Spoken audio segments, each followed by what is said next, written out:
का उस पे आ जाते हैं। बहुत सारा कंसेप्ट तो हम लोग ऑलरेडी देखा, बट ऐसा मत सोचना कि ये कोई फिक्स नंबर है, अचानक तुमको एक नया नाम हो सके तो क्या होगा, मिल जाएगा। 11 नाम तो मैंने लिया था, लेकिन इसके बाद भी मेरे को कुछ अलग। और सबसे बड़ी बात है कि कभी वो डिफरेंट डिफरेंट नाम से मिलता है। डिफरेंट डिफरेंट नाम का मतलब क्या रहा? डिफरेंट डिफरेंट नाम का मतलब ये रहा कि कुछ लोग उसको कंसेप्ट बोल के बोल देते हैं, कुछ उसको कन्वेंशन बोल के बोल देते हैं, कुछ उसको प्रिंसिपल बोल देते हैं। मतलब वो बोलते हैं कि नहीं, कंसेप्ट अलग होता है, कन्वेंशन अलग होता है, बट ऐसा नहीं है। मेरे को लगता है कि सबको क्या करो, एक ही में मिला दो, उसको अलग रखने की कोशिश मत करो। जैसे चले आओ 12 नंबर क्वेश्चन, 12 नंबर कंसेप्ट पे जा रहे थे। 12 नंबर जब कंसेप्ट पे जा रहे हैं तो एक कंसेप्ट है, मान लो फुल डिस्क्लोजर। क्या फील हुआ इससे? क्या फील हुआ?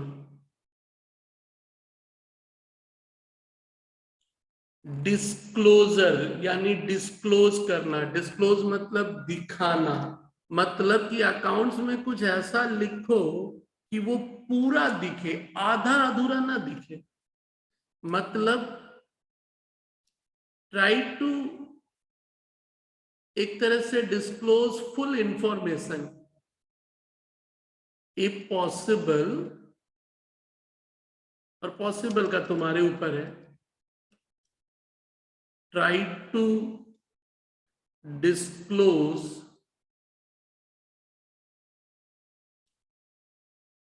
Full information.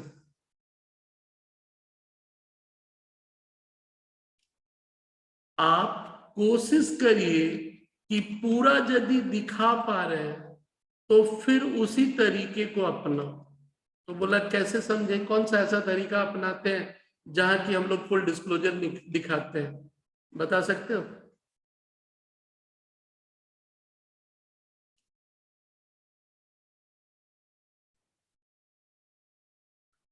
फिक्स एसेट्स में method of accounting of depreciation. Method of depreciation नहीं बोला हूं, method of accounting of depreciation. मतलब तुम्हें भी मालूम है डेप्रिसिएशन का अकाउंटिंग दो अलग अलग तरीके से करते हैं। कौन सा? कैलकुलेशन नहीं बोल रहा हूं, accounting. Calculation state line, WDB बहुत सारा है, मैं बात कर रहा हूं किसकी? अकाउंटिंग की। तो डेप्रिसिएशन दो तरीका पढ़े हो सुने हो, बोलो। Directly charge to fix assets, directly charge to fix asset. Charge को एक और वर्ड मान ले, चल बोल दिया, क्रेडिटेड टू फिक्स एसेट। तो दूसरा वाला कौन सा याद आया तो बोल। दूसरा वाला कौन सा यदि याद आया तो बोलो। Separately credited to provision for depreciation. Separately credited to provision for depreciation. मतलब आप यदि डेप्रिसिएशन को दो तरीके से जर्नल एंट्री करते हो, पहले वाले तरीके में क्या करते हो, depreciation account debit to fix assets. Depreciation account debit to, दूसरे वाले में depreciation account debit to provision for depreciation.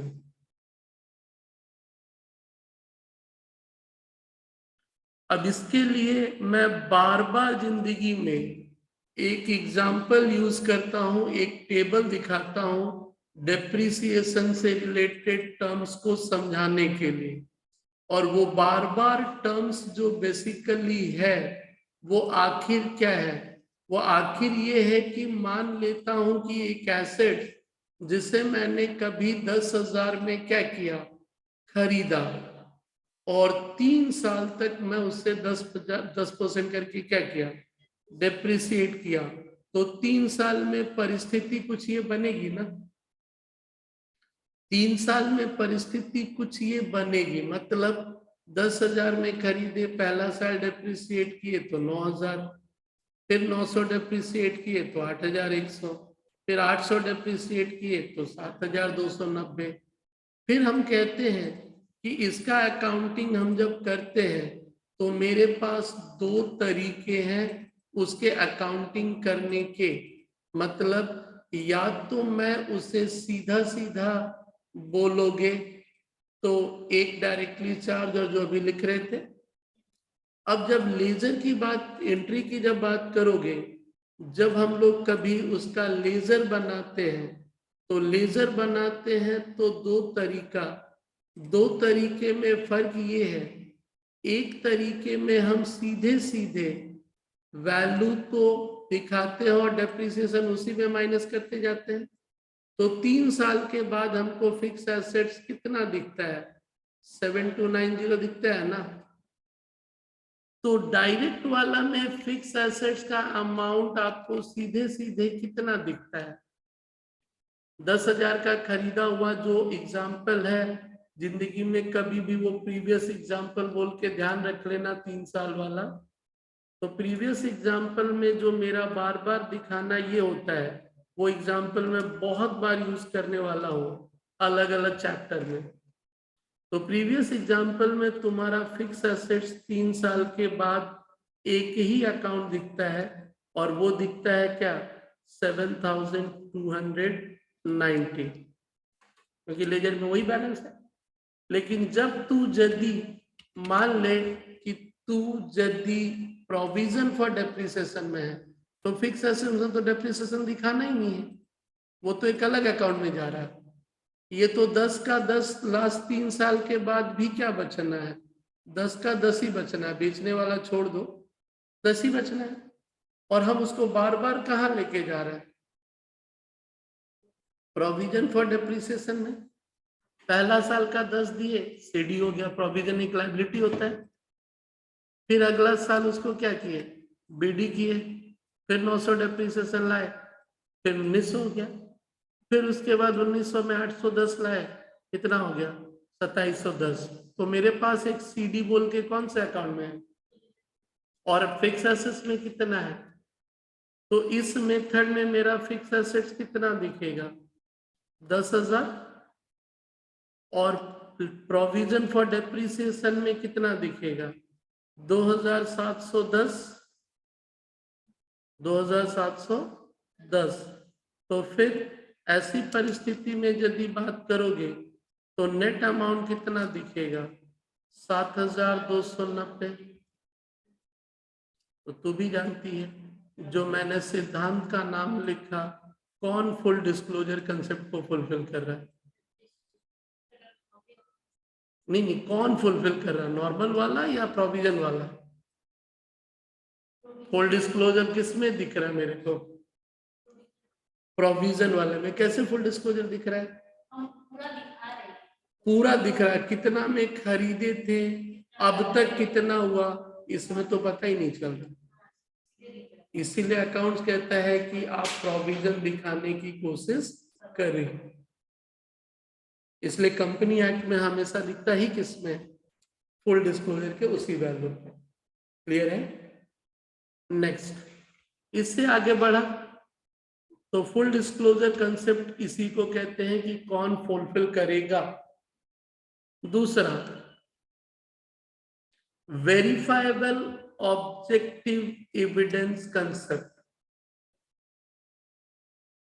Verifiable objective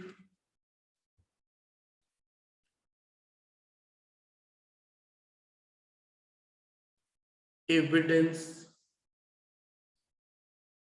concept. क्या फील हुआ?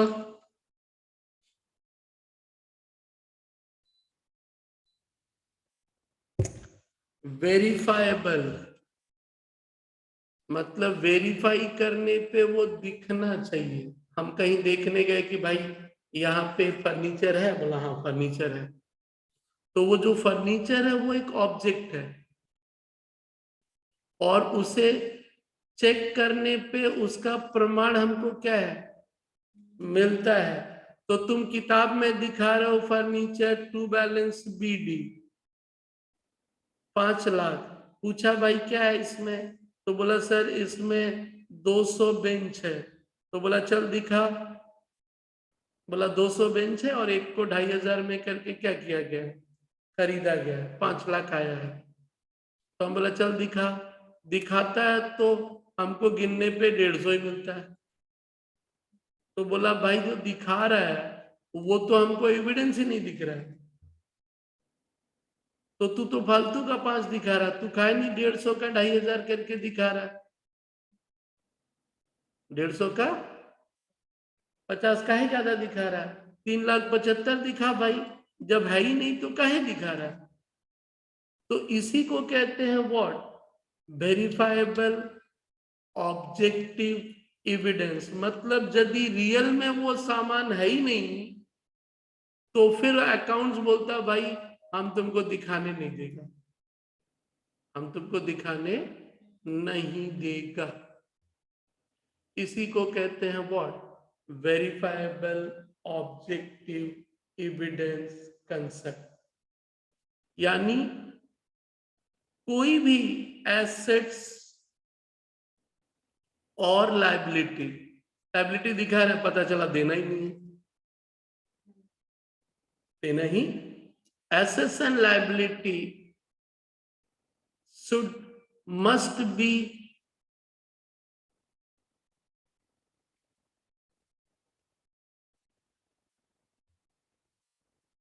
must exist physically। अब लाइबिलिटी तो फिजिकल बोलना गलत है, मस्ट एग्जिस्ट, जिसको that can be verified, that can be verified.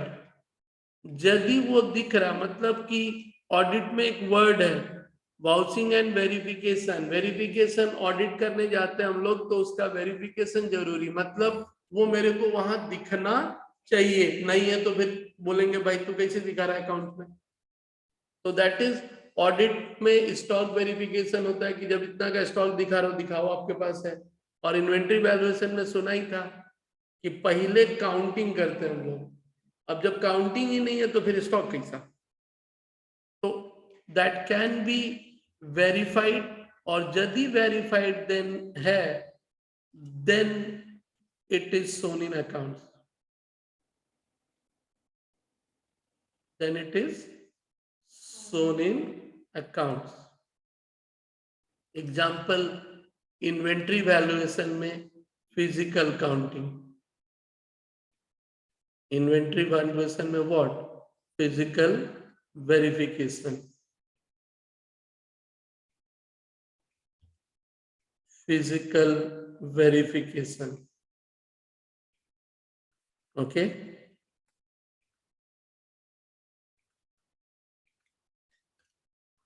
Next आगे चला, चौथा 14 नंबर, और करीब करीब अभी तक तो मेरे को यही मिला, फिर कभी कुछ मिला तो लिस्ट को आगे कंटिन्यू करेंगे।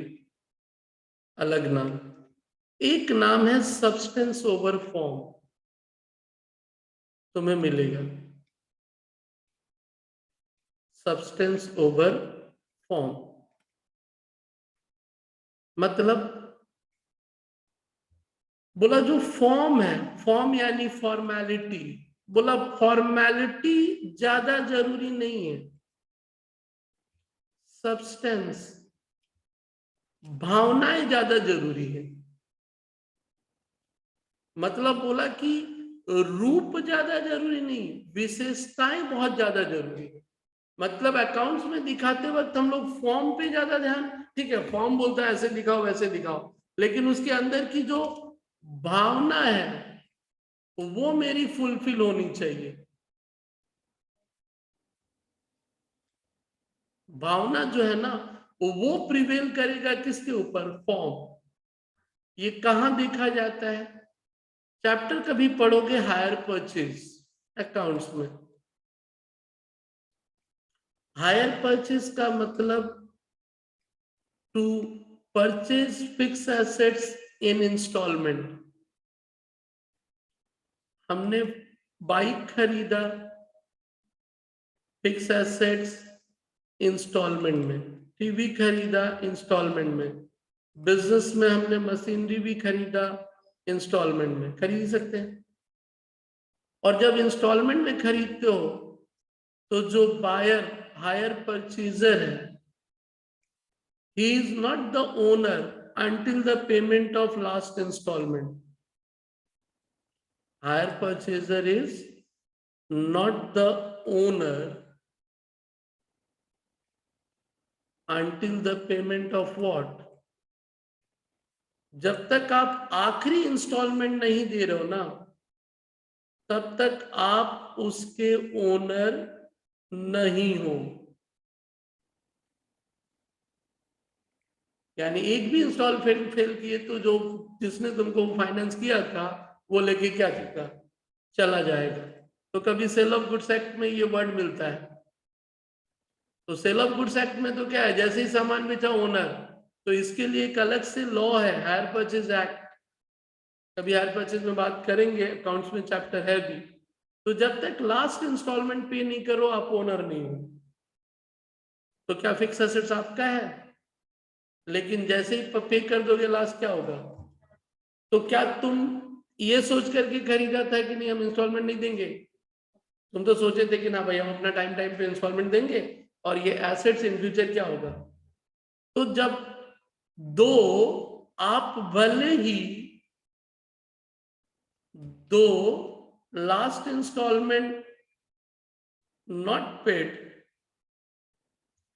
दो लास्ट का छोड़ दे, बैलेंस इंस्टॉलमेंट नॉट पेड, आपने बैलेंस्ड इंस्टॉलमेंट नहीं दिया है, स्टिल आप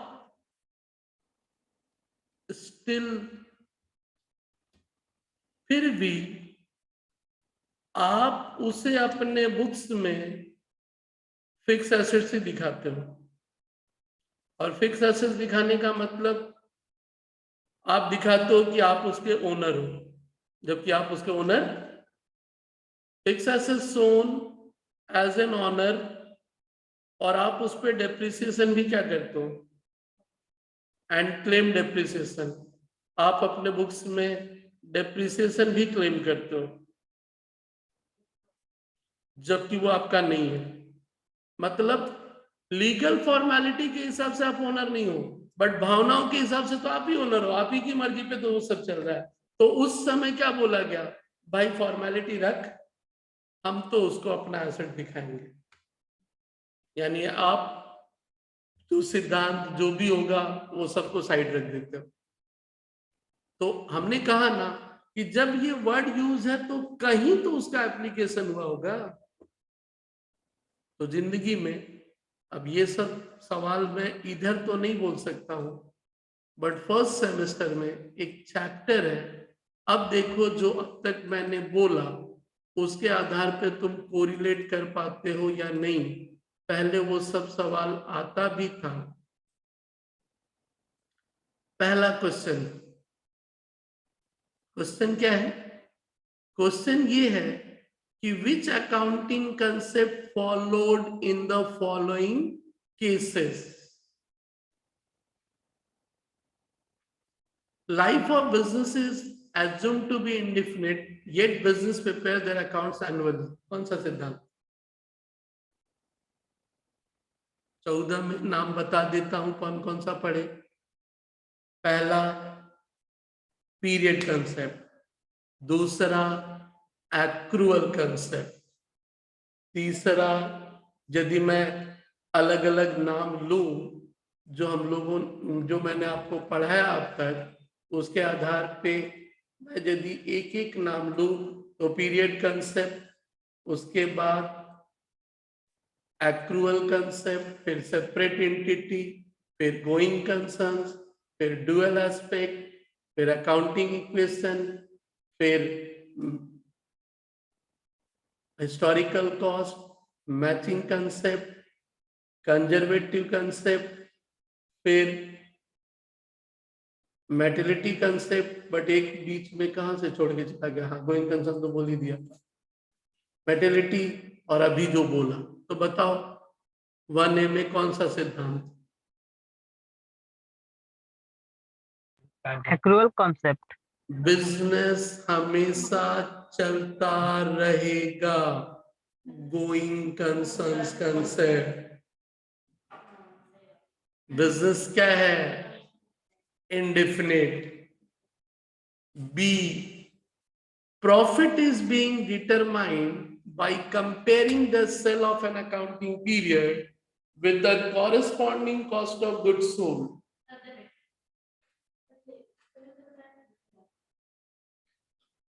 प्रॉफिट निकालने के लिए सेल्स को हम लोग कंपेयर करते हैं कॉस्ट ऑफ गुड्स सोल्ड से। Matching concept. Provision for depreciation is created. कभी कभी तुमको दो दो कंसेप्ट की भी उसमें से एहसास होगा तो दोनों लिख लेना। एक दो तीन प्रोविजन अभी बताए थे, फुल डिस्क्लोजर, डेप्रिसिएशन खर्चा बोलकर कह सकते थे ना, बट प्रोविजन बोल करके क्रिएट कर रहे हैं। लेकिन कुछ लोग इसको कभी कभी डाल देते हैं रियलाइजेशन कंसेप्ट, मतलब वो एसेट जो है जितना में खरीदे थे क्या उतना आगे फ्यूचर में मिलेगा, तो थोड़ा थोड़ा करके उसको क्या करेंगे, कम करेंगे। तो अब यहां कुछ पे कंफ्यूजन हो जाएगा कि किस में दिखाऊं, क्योंकि provision for depreciation, conservative future में loss, provision for bad debt ठीक है, डेप्रिसिएशन में तो ठीक नहीं, क्योंकि डेप्रिसिएशन तो हो चुका ना, वैल्यू तो हमारी क्या हो चुकी है, कम हो चुकी है, तो हमको तो उतना मिलने वाला नहीं है। तो प्रोविजन फॉर डेप्रिसिएशन बेहतर तो होगा किसके लिए, रियलाइजेशन वाला। और फुल डिस्क्लोजर किस सेंस में कि इससे मेरा पूरा चीज दिखेगा। तो मैंने कहा ना कि कभी कभी दोनों हो सकता है। बी आसान है।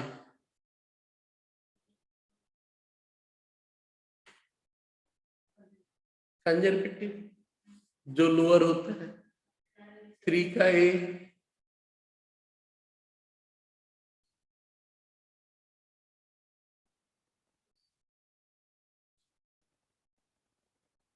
अभी पढ़ा 1 का ए, गोइंग कंसर्न्स, 3 का बी,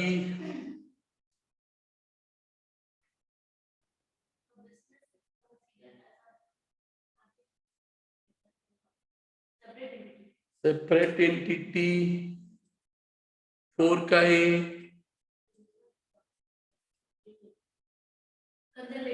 कंजर्वेटिव फ्यूचर में लॉस हो सकता है, प्रोविजन 4 का बी,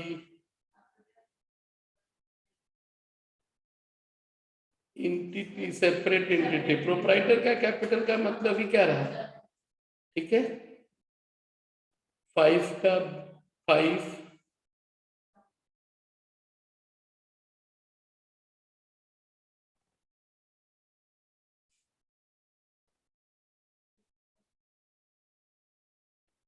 ड्राइंग, ड्राइंग कैपिटल कुछ भी बोल सकता है उसमें।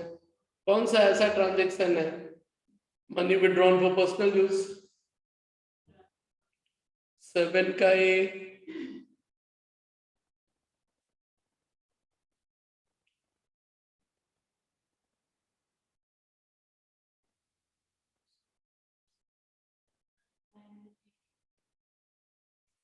अभी तो बात हो रहा था सेपरेट एंटिटी, 7 का बी, 7 का सी,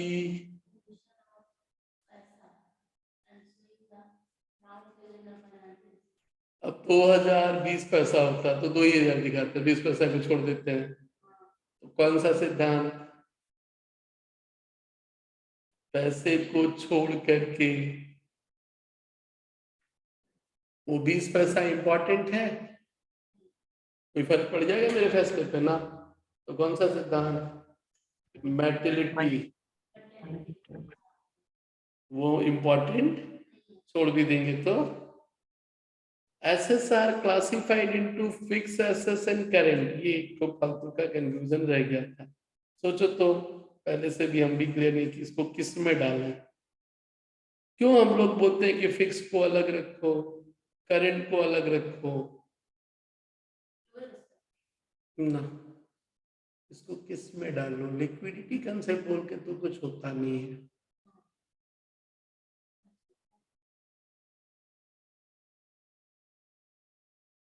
जितना कुछ पढ़ा है उसमें से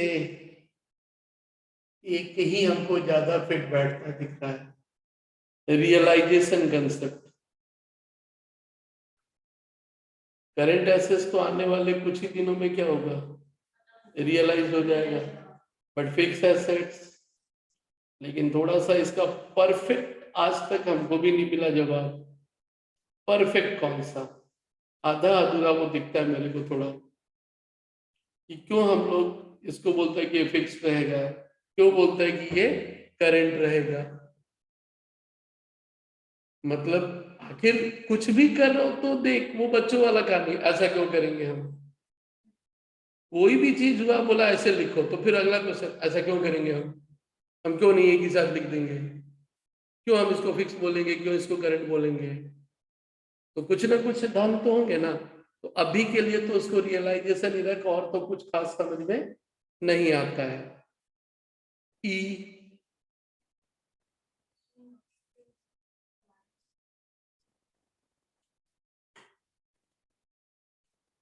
आउटस्टैंडिंग एक्सपेंसेस को बैलेंस शीट में लायबिलिटी दिखाते हैं क्या?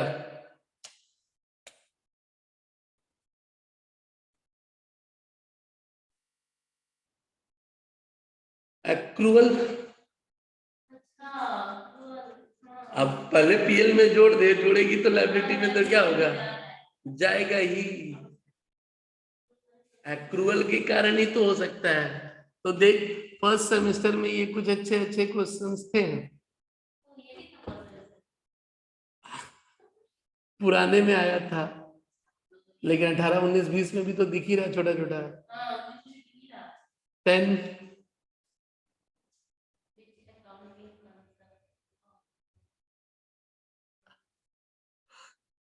तो आसान है। कंजर्वेटिव 11A भी आसान।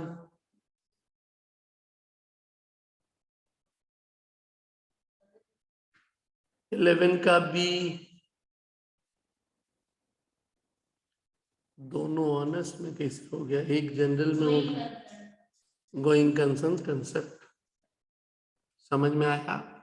तो देख, अच्छा है ना, बढ़िया लगा। क्योंकि देख, ऐसा नहीं कि जो नहीं पढ़ी है वो कहीं यूज नहीं होता है। तुमको लगा थ्योरी है, चलो होगा, बट ऐसे भी यूज होगा कि इस तरह से भी, इसीलिए बता रहे थे क्योंकि क्या पूछेगा हम भी नहीं जानते तुम्हारा। इसीलिए जो जो चैप्टर है हमको लगता है एक बार के लिए उसको क्या करो, लपेटो तो सही, आएगा तो आएगा, नहीं आएगा तो नहीं आएगा, बट एक बार के लिए उसको पहले क्या किया जाए, पढ़ लिया जाए। नुकसान तो नहीं है, बट लोग सोचते हैं कौन फालतू का मेहनत करेगा, कि भाई किस में जाएगा वो। सोचने का एक अलग से मजा तो था ही उसमें। क्योंकि दिमाग लगाना पड़ गया ना, क्योंकि दिमाग, तो सीधा सा कहानी देख, यही सब चीज बता रहे थे, और इसे महसूस करोगे तो ही थोड़ा सा वो सही से कंट्रोल हो पाएगा। नहीं तो ठीक है, तुक्का में निकल जाओगे। तुक्का मार के बहुत समय इंसान आधा 12 आना सही कर सकता है, नहीं भी पढ़ के जाए तो। बट एक होता है कि नहीं, कॉन्फिडेंटली आप बना रहे हो सकता है भले ही एक दो सवाल आपका क्या हो, गलती हो जाए, बट सब नहीं होगा या आधा नहीं होगा, एक दो ठो मैक्सिमम आप गलती कर सकते हो। लेकिन कहीं ना कहीं वो यूज है। और ध्यान रखना, जब कभी भी वो जो भी चैप्टर में वो बात आती है, तो थोड़ा बहुत महसूस कर पाता था कि हाँ यार, यहाँ तो ये वो चीज अप्लाई हो रहा है। या जिंदगी में कहीं कुछ नया आ गया ना, तो फिर हम सिद्धांत को खंगालना और टटोलना चालू कर देता है, भाई कौन सा सिद्धांत में क्या लिखा है, ऐसा ही कुछ होगा उसमें। तो ये था तुम्हारा counting principle, concept and what, convention. अब आजा, इसको मैं थोड़ा सा जोड़ना चाहूंगा कि ये जो कंसेप्ट एंड कन्वेंशन तुमने देखा, इसको मैं कुछ जोड़ना चाहूंगा कि ये कंसेप्ट कन्वेंशन मैं अभी तक जनरली बता रहा था, लेकिन क्या इसके लिए कोई लॉ है? हाँ है। इंडिया का अपना है, वर्ल्ड वालों का अपना है। इंडिया में पहले एस बोल के होता था, जो सीए इंस्टीट्यूट इश्यू करती थी। लेकिन जब बहुत बड़ी बड़ी कंपनियों में घोटाला होने लगा, तो सरकार को गुस्सा आ गया कि तुम लोग को, सीए वाले को हम लोग इतना पावर दिया, तुम लोग हर एक साल अकाउंट्स जब बना रहा था, तो तुम लोग देखता कैसे है कि कंपनियों में इतने बड़े घोटाले हो जाते हैं। सरकार को गुस्सा आया, क्योंकि आईसीएआई एक स्टैट्यूटरी कॉरपोरेशन के तौर पे उसे क्या किया गया था, पावर दिया गया था, ऑडिटर, हर एक साल कंपनियों को ऑडिट करवाना पड़ता है। तो बोला जब तुम लोग सब कुछ देख रहा था, तो क्यों नहीं तुम लोग ऑडिट रिपोर्ट में ये सब चीज को सही से पॉइंट आउट करता था?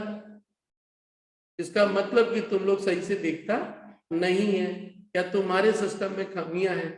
तो सरकार ने सीए इंस्टीट्यूट से बहुत सारे पावर ले लिए, और उसी पावर के तहत सरकार बोली देख, कंपनी में कौन सा अकाउंटिंग स्टैंडर्ड अप्लाई होगा वो हम लिखेंगे।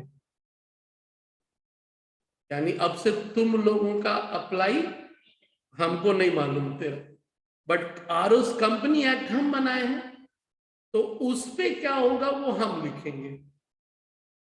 तो जो चीज पहले कंपनियों के लिए एस से होता था, जो सीए इंस्टीट्यूट लिखती थी, सरकार ने वो पावर लेकर के उसकी जगह पे क्या इशू किया, इंडेस।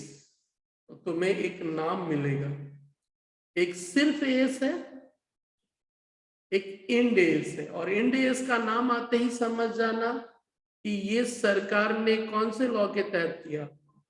अब कंपनी एक्ट तो लिखने का काम तो सरकार फिर किसी को जिम्मेदारी देगी ना, और वो जो जिम्मेदारी दी उसको हम लोग कहते हैं नाफ्रा, national financial reporting authority. National financial reporting, वो इसको बोला भाई तू भले ही सीए वाला से सलाह ले ले, लेकिन इशू तू ही करेगा कि किसको क्या फॉलो करना है और नहीं करना है।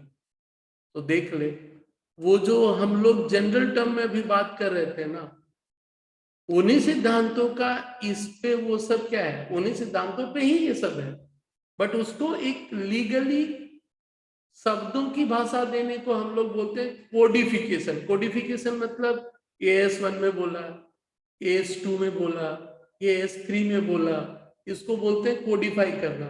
हम जो अभी तक बता रहे थे तो अपने मन से ही बोल रहे थे, कोई भी आगे पीछे कुछ भी बोल। तो वो AS1 2 3 4, उसी तरह इंडेस 1 2 3 4, इसको बोलते हैं कोडिफिकेशन। अब ये इंडिया का है, लेकिन दुनिया में तो बहुत सारी कंट्री है भाई, और आजकल एक कंपनी सिर्फ एक देश में सीमित नहीं है। तो प्रॉब्लम उस कंपनी को क्या हो जाता है, भाई इंडिया के हिसाब से बना है ना, अमेरिका के हिसाब से बना है ना, ब्रिटेन के हिसाब से बना है। मेरा 10 देशों में ऑफिस है, हम टेंशन में आ जाते हैं कि मेरे को अकाउंट 10 के हिसाब से बनाना पड़ता है। तो वो लोगों का सरदर्द को दूर करने के लिए क्या बोला गया, एक काम कर भाई, वर्ल्ड लेवल का एक अकाउंटिंग रूल्स है, उस पे बना दे, सबके लिए एप्लीकेबल हो, उसको क्या कहती है, ग्लोबल। उसमें भी क्या था कि 31 मार्च 1 तक एक अथॉरिटी थी, इंटरनेशनल अकाउंटिंग स्टैंडर्ड कमेटी, और वो जो इशू करती थी उसका नाम होता था व्हाट, IAS। लेकिन समय के साथ हर एक चीजों को झकझोरा जाता है, उसको फिर से जिंदा या साफ सुथरा किया जाता है, क्योंकि बहुत दिनों तक रहते रहते किसी को जंग लग जाता है ना, तो उसमें थोड़ा सा क्या है, एक सफलनेस जरूरी होता है। 31/3/1 के बाद से वो नई अथॉरिटी बनाई गई, इंटरनेशनल अकाउंटिंग स्टैंडर्ड बोर्ड, और वो जो आजकल इशू करती है उसको कहते हैं what, IFRS, international financial reporting standard. तुम सुन के भी लग रहा होगा भारी भरकम वर्ड है सब, मतलब खाली जो अकाउंट्स करते हो वो कौन अथॉरिटी है जो इन सारी चीजों को क्या कर रही है, कंट्रोल कर रही है, वो रूल्स लिख रही है, रेगुलेशन लिख रही है। बड़ी बड़ी कंपनियों में लाखों करोड़ों, 1000 रुपया तक है, 1000 करोड़, लाख करोड़।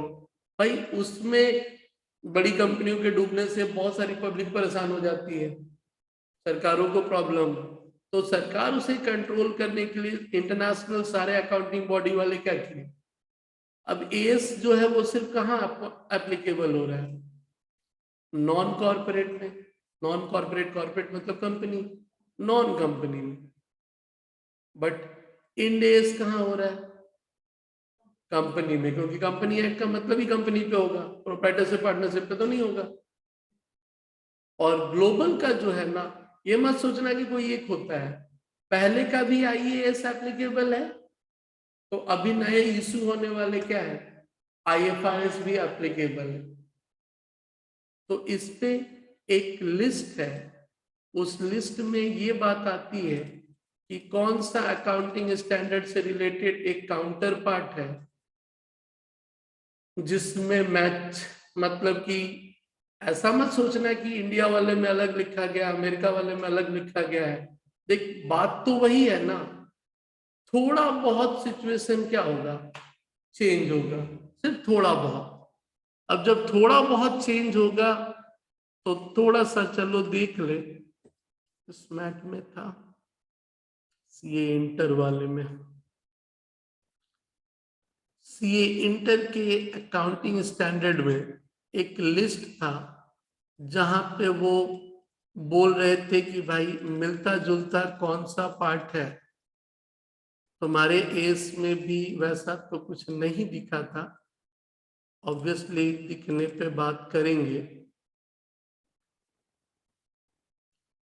एस कनेक्टिंग इंडेस का एक चार्ट था इधर भी, हाँ ये तो वो सब है।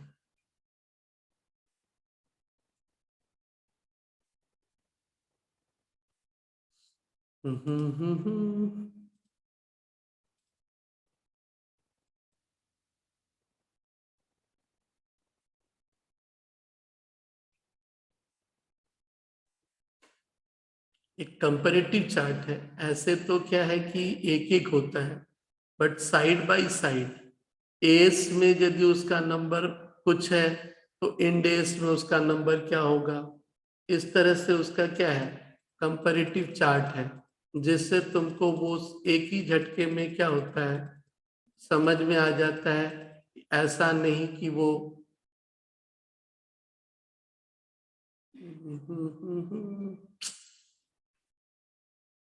पहला वाला यूनिट में ही था क्या,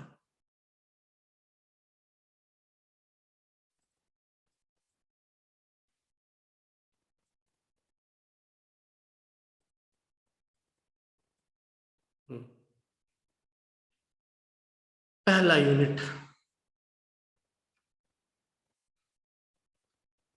इंडेस 101 जो इंडिया का है, वही चीज IFRS का 1 है। क्या कहता है ये कि पहली बार, क्योंकि ये सब चीज तो नया आया, तो पहली बार कंपनी जब उसे अप्लाई करेगी तो किन किन बातों का ध्यान रखना है, बस यही है सर। शेयर बेस्ड पेमेंट जो 102 में है वो यहाँ है, यानी जो आईएफआरएस ने नंबर रखा वो एंड में स्टार्ट हुआ 100 से, तो इसी से हम लोग कोरिलेट करते हैं।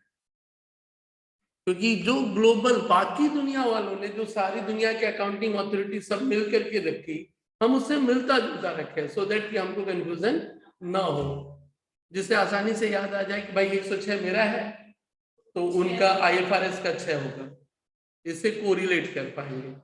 लेकिन एस तो अपना अकाउंटिंग सीए इंस्टीट्यूट इशू करता था, तो जैसे कि 105 आईएफआरएस नॉन करंट ये सब के लिए है, तो उसका जिक्र जो है वो किसके लिए है, एस 24 में। बात थी ना, एस अलग है, अब पहले सीए करती थी, लेकिन सरकार ने तो अपना पावर ले लिया, अब बोला तुम इशू किया रहने दो, हमको तो उसको देखना नहीं है। हाँ, दूसरी कंपनियों प्रोप्राइटरशिप पार्टनरशिप में चाहो तो अप्लाई कर लो।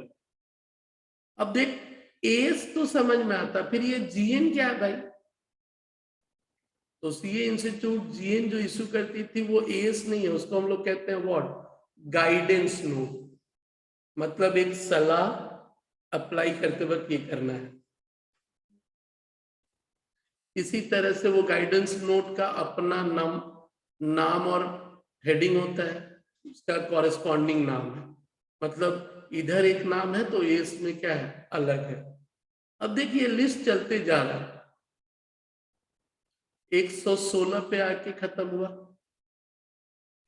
बट इन डेज सिर्फ एक जो है वो IAS 1 है, मतलब पुराना वाला IAS खत्म नहीं हुआ है, क्योंकि तुमने अभी लिस्ट देखा था कि 31/3/2001 तक IAS इशू होता था और उसके बाद IFRS हुआ, तो ग्लोबल वाले बोले जो पुराना भाई बढ़िया उसको काहे छोड़ रहा, रहने दो उसको, जो नया चाहिए उसके लिए अलग से क्या कर, इशू कर। और इंडिया वाला लोग क्या दिमाग लगाया, जो IAS था उसका नंबरिंग 1 से स्टार्ट किया और जो IFRS था उसका नंबरिंग 100 से चालू किया। इसे तुम कोरिलेट करेगा कि यदि वो 100 से है तो वो IFRS होगा। मान ले कभी क्वेश्चन का कुछ बोला सर इतना याद करना पॉसिबल नहीं है, तो बोला एक टेक्निक तो मालूम रखेगा कि जो 100 में है वो IFRS है और जो 1 में है वो क्या है, IAS है, और सबका देख अपना अपना नाम है। जैसे देख, इंडिया का AS1 पहले सब सेम था, क्योंकि पुराने थे ना ये, तो सबको मिलता जुलता रखा गया। जैसे AS2 वैल्यूएशन ऑफ इन्वेंट्री, और इधर इंडेस में क्या है, इन्वेंट्री, लेकिन जरूरी नहीं कि सब सेम है। 1-2 के बाद सीधे कहां से चालू हुआ, बीच का मतलब जो चीज हो सकता है IFRS में आया होगा तो बीच में से उनको डिलीट कर दिया गया। तो इसी तरह से it goes up to,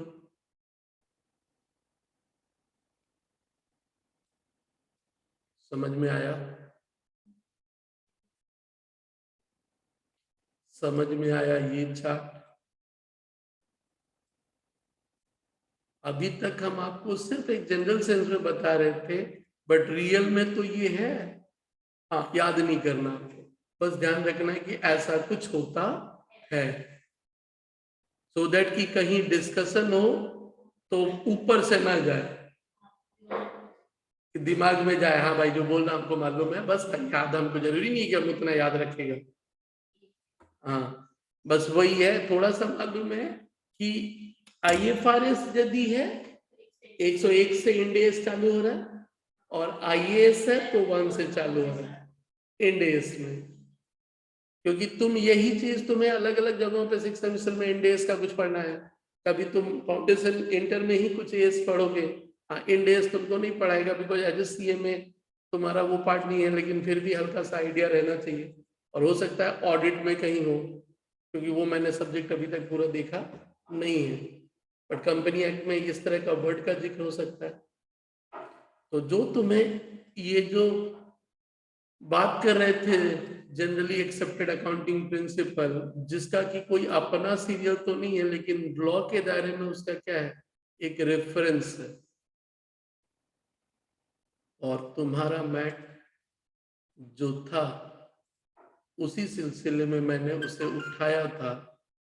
S के नाम पे तो अलग से एक चैप्टर है ही है, बट फिलहाल मैंने जो चैप्टर उठाया था उसका नाम था अकाउंटिंग थ्योरी।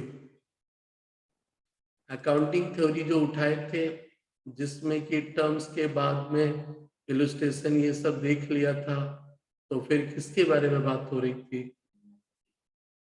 तो देख लें ये सब क्या बात हो रहा था।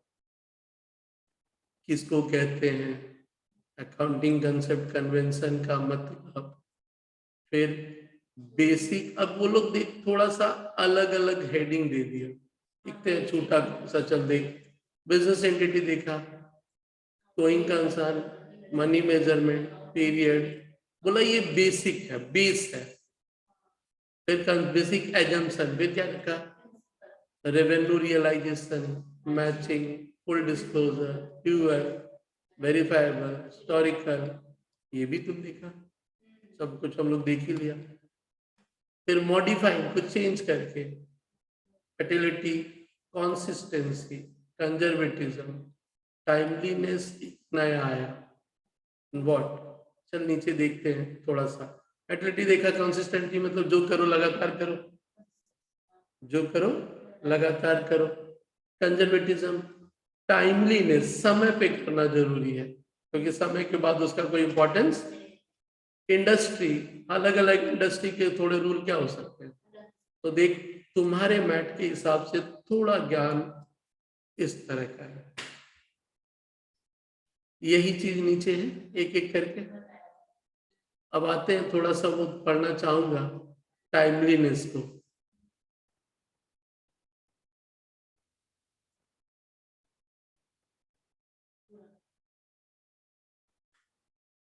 Every transaction must be what, मतलब डेली लिखो। आज ट्रांजेक्शन को 2 महीना बाद लिखोगे क्या फायदा। तो टाइमलीनेस का मतलब क्या, अकाउंटिंग को आप एक प्रॉपर बुक में रखो, उसको बैलेंस करो, डेट वाइज लेजर बनाते रहो। और इंडस्ट्री प्रैक्टिस में क्या बोला, अलग अलग इंडस्ट्री, जैसे कि मेडिसिन अलग रहा, तो अलग अलग इंडस्ट्री अपने प्रिंसिपल थोड़े क्या करती है, सीजनल इंडस्ट्री है, अब उनका तो सालों भर काम नहीं चल रहा। नॉन प्रॉफिट ऑर्गेनाइजेशन है, वो लोग इनकम एंड एक्सपेंडिचर ये सब बनाते हैं, तो अलग जगहों पे मतलब क्या किया, अलग कर लिया ना। इलेक्ट्रिसिटी कंपनी, इंश्योरेंस कंपनी, आगे फ्यूचर में पढ़ोगे भी कि इनका अकाउंट ही कुछ अलग तरीके से क्या होता है, बनता है। तो दिस इज इंडस्ट्री। कंक्लूजन देखे, फिर देख ले, तेरे से ज्ञान देना चालू किया,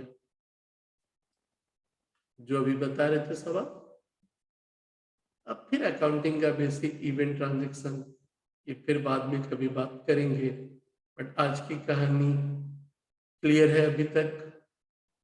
पर्सनल रियल नॉमिनल तो अकाउंटिंग प्रोसेस का बेसिक पार्ट है, क्योंकि इसके बाद ठीक इसी से रिलेटेड जो मैं तुम्हारा चालू करूंगा वो है एक चैप्टर लास्ट में देख, अकाउंटिंग से रिलेटेड स्टैंडर्ड से 12 number unit, 12 accounting standard, valuation of inventory थोड़ा सा आता है, कंस्ट्रक्शन कॉन्ट्रैक्ट AS7 आता है, रेवेन्यू रिकॉग्निशन AS9 आता है, प्रॉपर्टी प्लांट इक्विपमेंट AS10 है, एंड इंड AS के बारे में भी थोड़ा सा क्या है जिक्र है। ये जो सारा का सारा कौन सा यूनिट है, 12 नंबर। तो 12 नंबर जो यूनिट है, यदि मैं उसके बारे में थोड़ा सा बात करूं, तो तुमको बताई थे 12 नंबर यूनिट सबसे ज्यादा आता है। और अब मैं उसके बाद तो मैं वहीं ले जाऊंगा, क्योंकि वो आता क्या है, पूछते क्या है, सारा ब्लू वाला सिर्फ थ्योरी है। अकाउंटिंग थ्योरी बताए, अकाउंटिंग कंसेप्ट एंड कन्वेंशन बताया,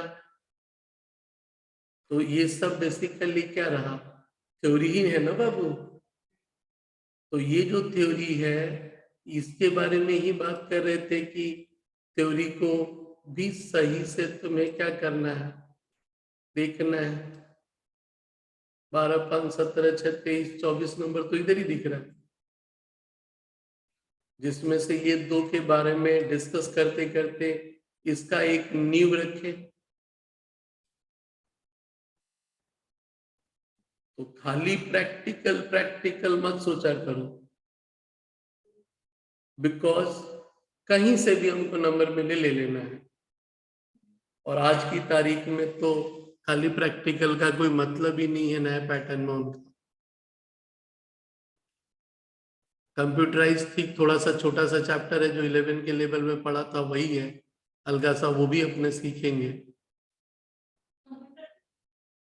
खाली थ्योरी है, कोई कंप्यूटर का जरूरत ही नहीं है उस पर, ठीक है, तो उस पर कोई तेरा जरूरत है ही नहीं।